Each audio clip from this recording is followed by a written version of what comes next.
మరి ఇప్పుడు మీ ఎమ్మెల్యే దగ్గరికి పోయినావా? పోయినా 2 సార్లు పోయినా. ఏమన్నాడు ఎమ్మెల్యే గారు? ఏమన్నారు? ఏదైనా సపోర్ట్ లేదు సార్ లేదు. అంటే మనం ఎవరు సపోర్ట్ తీసుకోవట్లేవా? ఇప్పుడు మీ ఇంట్లో అయితే అందరూ అయితే ఉన్నారుగా, భార్య పిల్లలు అన్నదమ్ములు అందరూ ఉన్నారుగా? అందరం ఉన్నాం. అట్లా ఇల్లు కూడా ఉంది. ఇల్లు పూట కూలిపోయిన ఇంట్లో ఉంటాం మేము. ఇప్పుడు మీకు లేదు, భూమి లేదు, ఏది లేదు. అంతే. ఎన్ని ఎకరాలు ఉంది ఇప్పుడు మీ పేరు మీద? ఎంత? 6 ఎకరాల భూమి సార్. 6.5 ఎకరాలు. 6.5 ఎకరాలు 142 141 సర్వే నంబర్లో ఉంటుంది. 2014 డెత్ సర్టిఫికేట్ గురించి 2020 ఓకే 20 రిజిస్ట్రేషన్ చేసుకోండి.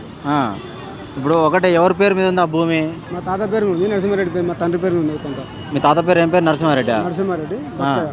ఆయన పేరు మీద ఉందా మొత్తం? ఆయన పేరు మీద. మీరు పంచుకోలేదా మొత్తం? పాలు పంచుకోలేదు. అయితే మీరు చనిపోయారని డెత్ సర్టిఫికేట్ తీసుకొచ్చారు. 50 ఎకరాల భూమి సార్ అది. 50 ఎకరాలు. ఉమ్మడి కుటుంబం వేరు వెళ్ళలేదు. వీళ్ళు ఎవరికొవరు ఏం సంపాదించుకోలేదు, ఎవరికొవరు ఏం ఇచ్చేయలేదు. ఉమ్మడి కుటుంబం ఉన్నారు. అంత ఒక దగ్గరనే ఉన్నారు. ఎవరి కాదు అమ్మక దింగుతారు.